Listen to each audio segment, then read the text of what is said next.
Stutthof, Auschwitz, Birkenau, Treblinka, and Bełżec. I visited Auschwitz many times. Stutthof, as you see, 85,000 people murdered, so it's a very low number in comparison to other camps, which you see here was close to Gdańsk, which was predominantly German before the Second World War. So Germans chose the site to put Polish people from Gdańsk. And later on, they also used this camp for Soviet prisoners of the war and also for Jews. As you see, it was in operation throughout the whole duration of the war. Next one, we have Auschwitz-Birkenau. We will never know how many people really died in Auschwitz. At least 1,100,000, and vast majority of them were Jews, but also about 150,000 Poles, 20,000 Roma, which are gypsies, also Soviet prisoners of the war. It's located, I showed you the location, close to Kraków, southern Poland, but at the time it was Germany. In operation also for a very long time, May 1940 to January 1945, when the camp was liberated by the Soviets.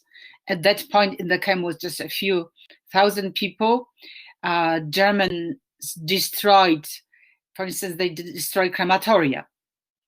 They destroyed gas chambers. So there are, when you go and visit, you will see just the ruins. And they destroyed big parts of the facility. And what they did with the people, they marched them or they put them on the trains and shipped them deeper into Germany, like to camps like Dachau, for instance. Treblinka. So Auschwitz-Birkenau was German concentration and death camp, meaning people who were shipped there after the selection. Some of them were expected to work, and some were put immediately to death. That's what was happening at Auschwitz-Birkenau. Treblinka was strictly death camp, meaning everybody who came there was killed. There was no work. There was the pretense that there is a regular train station when they arrived. The same was in Bełżec, but these were death camps. People were shipped there. They were made to undress, leave their belongings, and they were told that they will be taking a shower, but instead they were put in gas chamber, gassed, killed, and so that's what happened in Treblinka and Bełżec. Therefore, there are death camps. Treblinka in operation from July 1942 to October 1943, which is over a year. Bełżec, as you see, less than a year in operation. Why Treblinka stopped operating, killing people, was because there was a revolt of the prisoners who were also operating that camp, because there was Jewish prisoners mostly who were doing all of this work, like taking stuff from people. So they rebelled. They started destroying the facilities. A lot of them escaped. And after that happened, Treblinka was destroyed. The place was plowed. Trees were planted. So this is in this map you see where in Europe were different concentration camps and then death camps, because they were not only in Poland, but you see them all over Europe, especially in Germany. Dachau, you can see in southern Germany, that was a place where from Auschwitz people were shipped, as I told you before. Here on this map, and you saw this map before, you see Stutthof near Danzig or Gdańsk. In the north, you see Auschwitz. In the south, you have Bełżec in the east and Treblinka east of Warsaw. So that's what you will see when you go to Stutthof now. This is a map. On the right, crematorium with the chimney. The bathroom. Very little time the prisoners were given at this facility, and that was the case with all concentration camps. Why? To demoralize them. So they are dirty. They're dirty. They cannot even wash themselves very often. They had diarrhea. The guards didn't want them to congregate and spend a lot of time there, so they don't exchange information. I want you to read this on your own and reflect on this, because that was not only in Stutthof, but in all concentration camps. That's how people died. So you have all of these different ways. And at the end, we have gassing with Zyklon B. We have also provoked a forced suicide. Auschwitz, as I said, it was both a concentration and death camp. It was predicted that they sort of will live maybe 3 months, because due to malnutrition, to constant hunger, they were sick, they didn't have proper clothing, they were supposed to work very hard, and were given very small amount of calories daily, so they died quickly, but some of them miraculously survived. I already told you who are the prisoners of Auschwitz, where it was located. This is very famous gate with that inscription, "Work makes one free." Arbeit macht frei. Not only in Auschwitz, but also in other concentration camps, German used that sentence, which is really, there's a lot of irony in it. If you think about it, this work made you die most often. But sometimes, yes, it made you free, because a lot of people, because they were useful, because they had a trade, or they can, for instance, they could play an instrument, and they had an orchestra which played when prisoners would leave the camp to work in one of the nearby factories. Some of them were chemical factories. So if somebody knew how to do something like play in an orchestra, immediately the chance of survival would be much better. But for most of the people, this work meant death. Electrified fence. Sometimes prisoners couldn't stand this constant oppression and what the camp was, and would throw themselves on these wires and die. So as I said, prisoners would work outside the camp, but we need to say that it was not just one camp, but many camps. People from all over Europe were brought to Auschwitz, and as I said, vast majority of them were Jews. They had to wear identifying patches, and you can look on your own what these patches would say about a prisoner. It took Nazi Germans some time before they discovered how to kill people in big numbers efficiently. And it was not, and it was in your reading that you know that at the beginning of the war, Jews were not the first target of the Germans. First target of the Germans were Polish intelligentsia, clergy, and so on, this leadership of Polish nation. Then they started targeting Jews, and since 1942 they started using this Zyklon B. So it was shipped in these cans in the form of granules, and once they were outside of this can, there was chemical reaction with the air, and the gas was released. It took about 20 minutes for people to be killed in these gas chambers where they were packed, so you can only imagine what people went through who were being killed in gas chambers, which, by the way, looked like showers. There were fake showers, so it was, again, so people don't panic when they enter them. This is crematorium entrance. That's what crematoria looked like.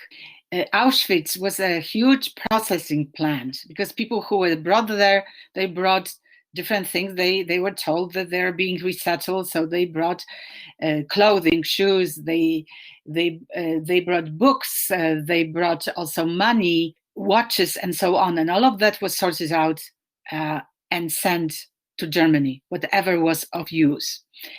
Even human hair was used, and it was used for cloth, like this cloth, and the cloth was used for stiffening lapels of the suits. And if you see here that altogether 33 tons of gold were sent from Auschwitz to Reichsbank in Berlin. And this was from rings, coins, but also tooth fillings, which were taken from the victims. And they were taken after people were killed. Also, the hair sometimes were cut before, sometimes was cut after people were killed. So once they were killed in gas chambers, golden teeth would be removed, but also other body cavities were searched for gold. Barracks were very drafty. What you see in the middle, that's how heat was delivered. Bank beds, about 3 to 4 people on each, a little bit of straw, lice. As I told you before, people very often having diarrhea. So you can only imagine how the living in this barracks looked like. This is the death wall in Auschwitz-Birkenau. So people were shot there they didn't do what they were told by Germans, or maybe they tried to escape. And there were 143 successful escapes from Auschwitz-Birkenau. But if the prisoner escaped, what happened? Everybody living in one of these barracks, everybody would have to go outside and stand for hours until the prisoner was found. I told you how many prisoners escaped successfully, but there were hundreds of them who didn't escape successfully. They were captured, they were brought back.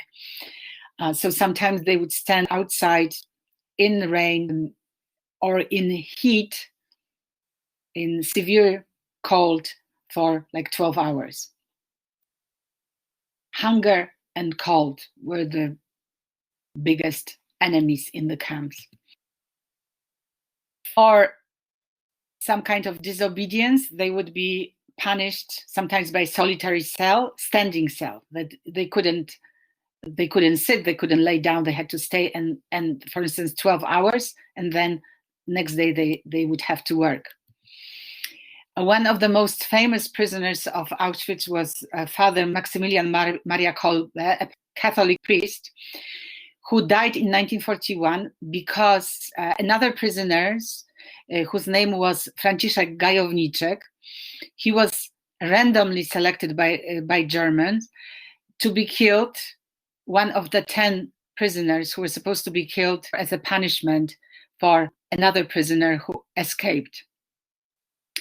And this Franciszek Gajowniczek, who was randomly selected to be killed, part of this 10, he was crying and he said he had wife and children. And then Father Kolbe stepped out and said that he would take his place. And he did. Germans didn't care. First, this group of 10 was starved for about 2 weeks. As Kolbe didn't die, he was killed with a lethal injection. And Franciszek Gajowniczek survived the camp. Father Maria Kolbe was canonized in 1982. He is a Catholic saint.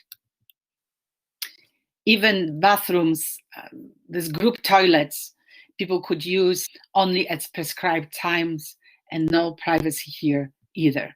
Some people would think miraculously survived Auschwitz. 90 sets of identical twins survived because the twins they used for medical experiments. You probably heard about Dr. Mengele and his different medical experiments. These 2 sisters didn't survive. That's what survivors look like. Look how thin they were. You might have seen this image. This is a train station at Birkenau. And if you see from the other side, from where I took this photo, that's where the ramp was when selection happened. And that's the original photo from the time from 1944. After the selection was already completed on the ramp, you see German officers who finished the selection, meaning some people were sent to the right and they were to live and to work, and some people were sent to gas chambers and died almost immediately. There is a monument to the victims, and this monument is from the 60s. You have this inscription in different languages commemorating the victims and expressing the hope that something like this would never happen.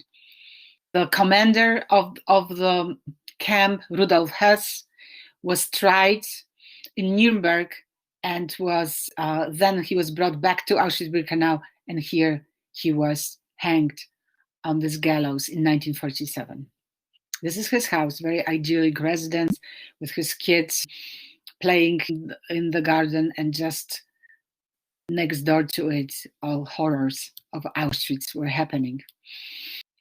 Bełżec, I told you, was strictly death camp. People were processed, belongings taken away, killed. All installations, all those facilities used to process people, to kill people, all of that was destroyed by Germans. And this memorial was erected quite recently, 2004, and that's what it looks like. You can look at the slides and read more about the camp and about the people who erected it. So it is sculpture of sorts, or installation of sorts, which is supposed to bring closer this experience, which is really impossible to do, but attempting at least to do it. So if you walk into it, and this is my husband walking, and he's quite tall, 6'4", and I walked too, and I felt how, when you walked further, how you felt. It was very, you felt just how these walls are pressing on you, very unpleasant experience.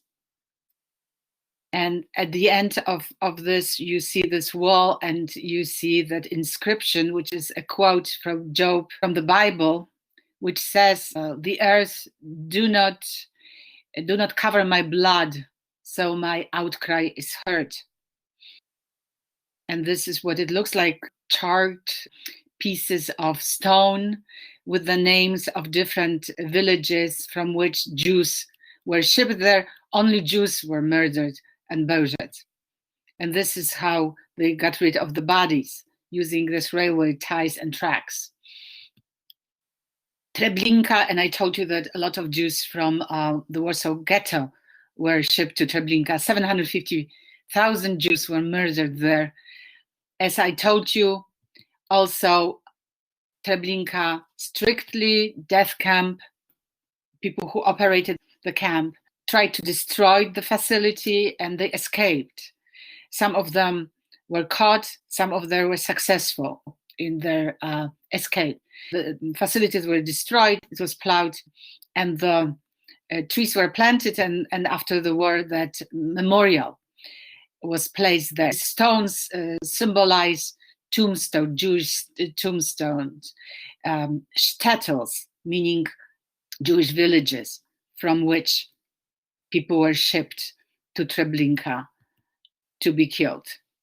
And here is when I would like to mention Janusz Korczak again. He is the only person mentioned by name there.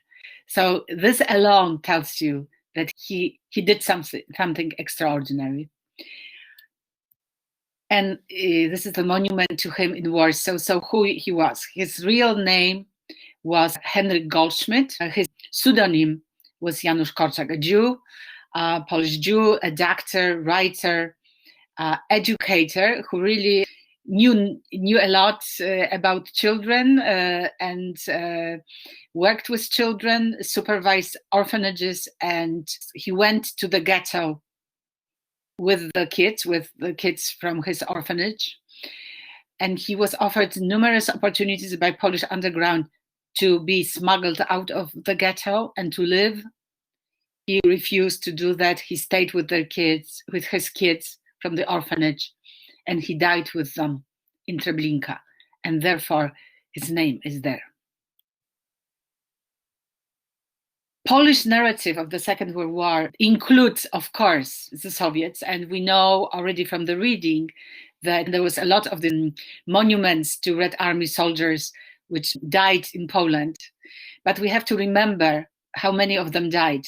And it's something what Americans don't realize often, that without that, it would not be easy for the Allied forces to win the Second World War. They were very instrumental in winning the war. 600,000 of them died liberating Poland. So there are a lot of cemeteries. And by the way, these cemeteries are there, and Poles are not trying to remove them. We have some photos from the cemeteries. Some of them list names of the people, some of them don't. Many monuments, but these would be the monuments which expressed gratitude to the Soviet military, were taken down in the 1990s. And speaking of this narrative of the war, for a long time, there was no place in this narrative of the Second World War, from the Polish perspective, for the German civilian victims of the war. And there were many of those too. And for instance, this monument was erected in Poland to commemorate the civilians from what was Eastern Prussia, now is Masuria, who died at the very end. They were escaping, trying to escape because Soviets were coming.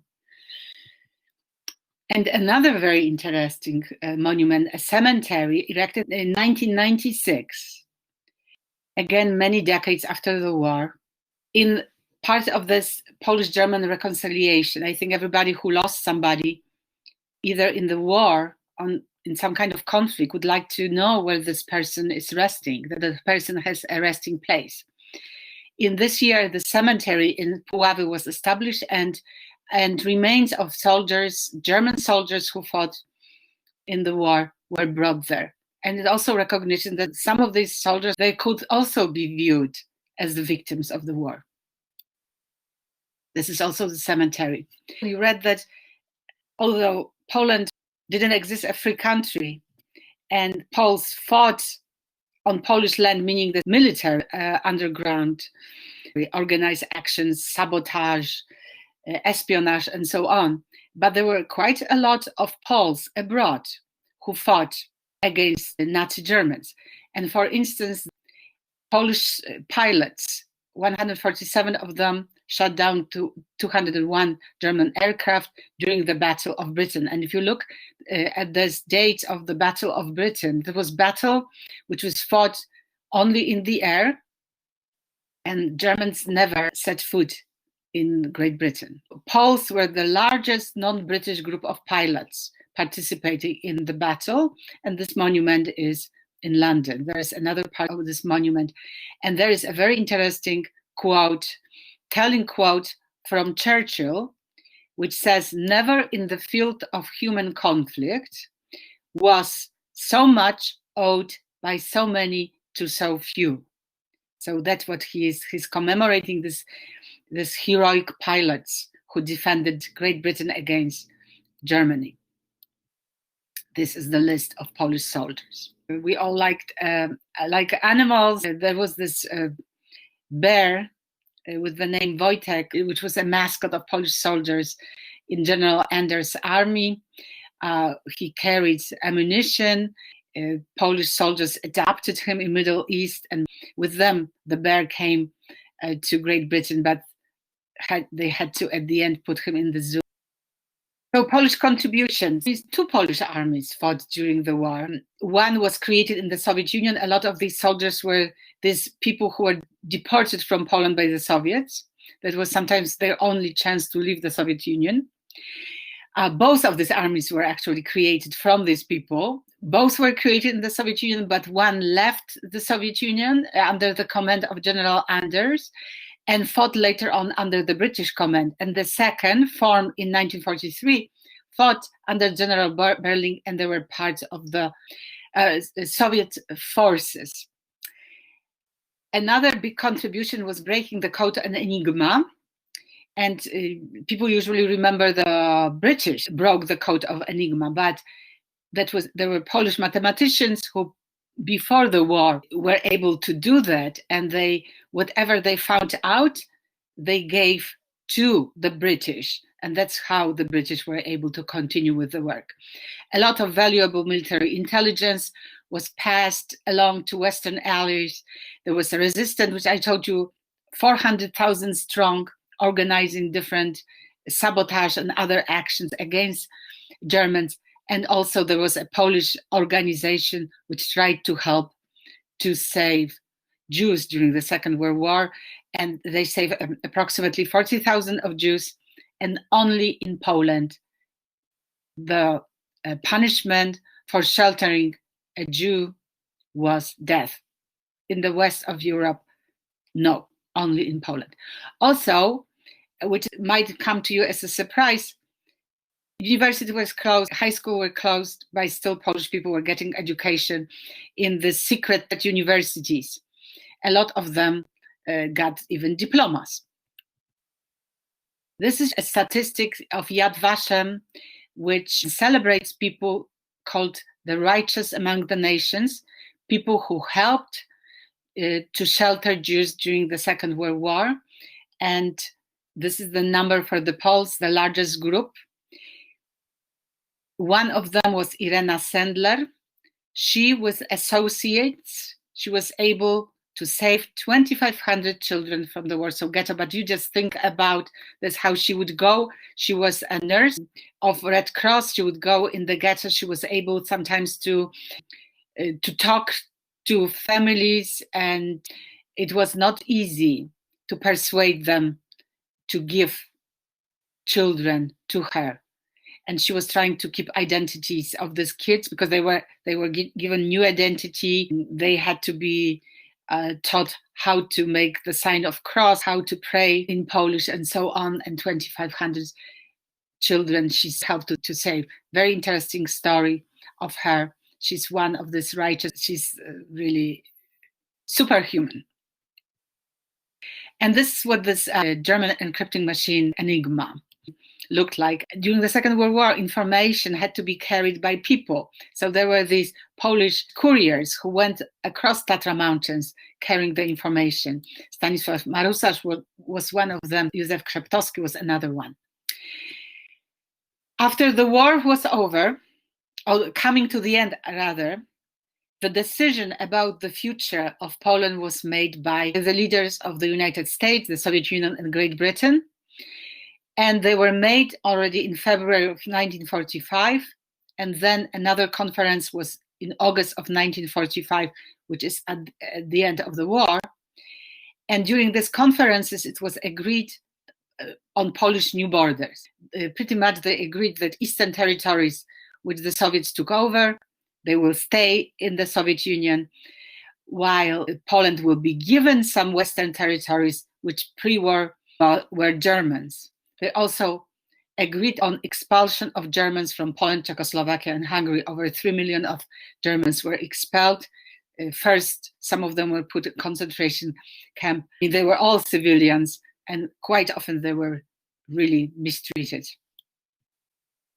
There was a lot of information about the Second World War censored in Poland during the time of communism. And here you have the list of those who were not, after 1989, taboos anymore. So the first three we already talked about.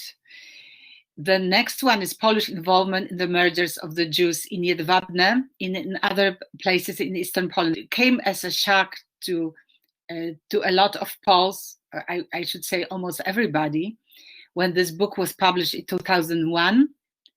I already told you that number of Polish people risked their lives. They risked the lives of their families to shelter Jews and help Jews. So they did that too. But the vast majority of Poles was trying to survive. So there were extreme, these numbers of on both ends of the spectrum, those who helped, risking lives, and there were unfortunately also those demoralized and for the kilo of sugar would tell where Jews were hiding, or believed German propaganda that the Jews are very dangerous, they bring infectious disease, they bring communism, and so on. Also the Kursk soldiers. So we know that they were the soldiers who, after the war was over, this partisan guerrilla type of soldiers who decided to fight against communist authorities and the Soviet troops. And they fought even into early 50s. However, some of them also killed civilians and often ethnic minorities. So it is a very, very mixed legacy. We have such heroes as Witold Pilecki, who volunteered to be deported to Auschwitz so he could gather intelligence and report about murderous activities there. So you have definitely a person who should be celebrated.